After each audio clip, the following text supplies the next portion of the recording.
is Itoro Ugorji. I'm the current CEO of the Baby Lounge.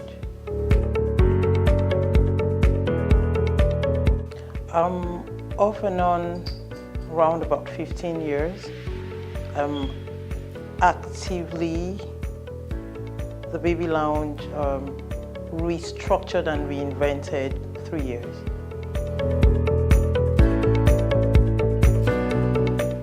Okay, so it stemmed out of a personal experience where we had our son, and as a working mom, we were looking for a childcare arrangement, a crèche, where we were comfortable leaving him for those long hours. So we're specifically looking for a nice, squeaky clean place, very stimulating, with equally nice adults who were taking care of the kids. So the Baby Lounge is a space where moms come in and are immediately comfortable and confident, dropping off their children. So we intentionally create that space. So beyond the physical space, creating a beautiful, safe area, we actually pay attention to the quality and the profile of the people working with the children. So we're focused on childcare solutions, unique and practical childcare solutions. So it has to be childcare solutions that truly support working moms and solve their problems in the area of childcare. So we have services like the office crèche, we have the events pop-up crèche, so it's a mobile crèche where we set up at all kinds of events, weddings, conferences, so moms can, drop off their kids and go and enjoy their events. Because a lot of moms do not attend events because of childcare issues. I would say it would be staffing. It would be people. As much as you have a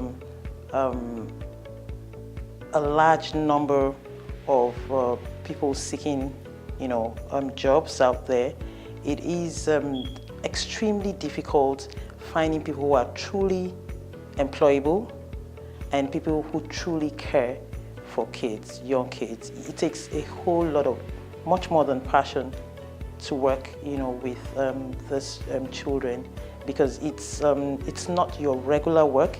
You're actually nurturing these young ones. So it could be extremely difficult, to drill down to the profile or the right fit for this job role. So it's been a mix of different strategies.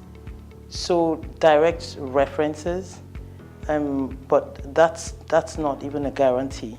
So someone refers, another recommends another individual. We still have to do, several levels of checks. So in an environment where we do not have social security, you have to do background screening.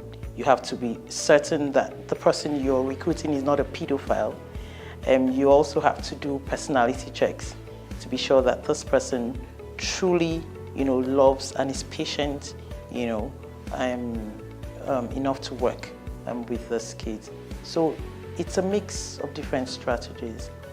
And of course, there are no guarantees. So the period of probation is also, a time to actually ascertain that these are the right fits for the job roles. Now, talking about funding, the service that we provide is one that is extremely capital intensive. So setting up, a crèche. So that really got me thinking and working around, cheaper options to do the service that we do. That's how we came about, one of our service lines, and that's the office crèche.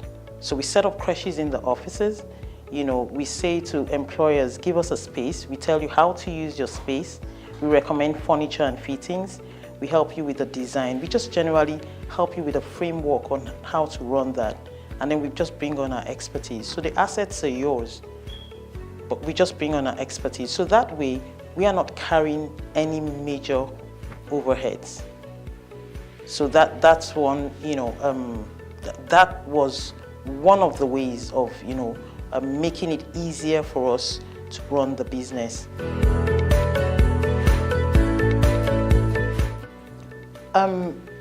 So we got a grant, the Tony Lumelu Foundation grant. So that beyond the funds, the support, the business support was huge, and it dramatically changed, the vision. A business that was sustainable. We have a board to investors because we realized that it was important for us, to structure what we do, if we were going to be targeting large corporates for the office crèches. Corporates are more comfortable working with you when they see that you have a structure behind what you do. So first, you have to get to work. You have to earn their trust. You absolutely have to earn it. And that will require you putting in work. Entrepreneurship is not for the faint-hearted. You have to have some staying power. And I mean that literally. Major failures. I think one of the mistakes that I made was drawing on personal loans, short-term loans. No entrepreneur should ever do that. When people say start small, and some other people say there are certain businesses you can't start small, I think that what it does for you is it causes you to look at your business again. There are very innovative ways of doing your business cheaper, if only you think. So it's an opportunity, when you hit that brick wall, it's an opportunity for you to step back and look again. I think, you want to consider and reconsider severally before you take those funds. And you also want to consider and reconsider before you invite investors into your business, because you have to be ready. I'm a very private person. Ordinarily, outside of business, I would scarcely be on social media. Social media has transformed our business, totally transformed our business. So the several contacts that we've made via social media has changed the face of our business. Aside from, driving traffic to our business, the brand visibility, the talkability of our brand, the brand awareness, that could not have happened without that outside of that digital space. And we also try to leverage on technology in in the operations of our business. So I'll give you an example. So we do daily reports. At the end of each day, parents get a report, a detailed report on their child's day. So it's a snapshot of the child's day. Now, the typical thing to do is to write the reports. Now, we send those reports via WhatsApp. So it's the same format, and those reports are accompanied by pictures and videos. Every parent actually opted for WhatsApp. That's simply because WhatsApp reports go along with pictures and videos. So we capture milestones in the videos. So we're privileged to see a lot of the first. The children spend more hours with us than they do at home. So we're privileged to see a lot of the first crawl, the first step, the first tooth sprout.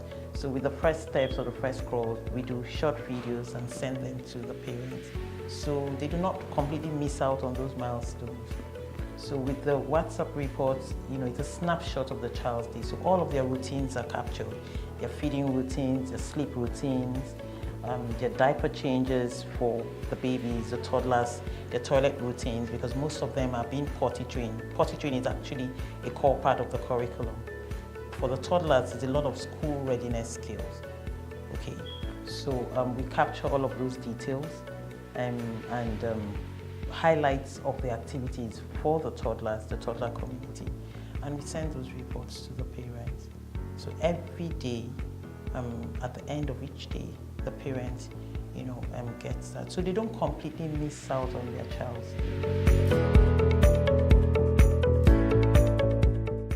Resilience, stay humble, and it's a rare combination of staying humble and staying confident.